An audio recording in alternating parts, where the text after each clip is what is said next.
هناك استثناء واحد، وهو ما لو كان الإنسان يصلي صلاة الوتر، قاعد يصلي صلاة الليل وواصل إلى ركعة الوتر، هذه اللي الحج لعله يشير إلها، ويريد أن يصوم وخاف طلوع الفجر وهو عطشان، هذه كم شغلة، كم قيد.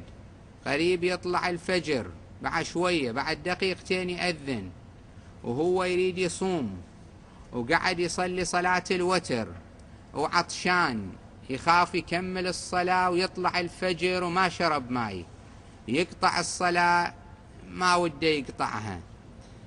هنا بالخصوص ورد دليل على أنه يجوز له شرب الماء.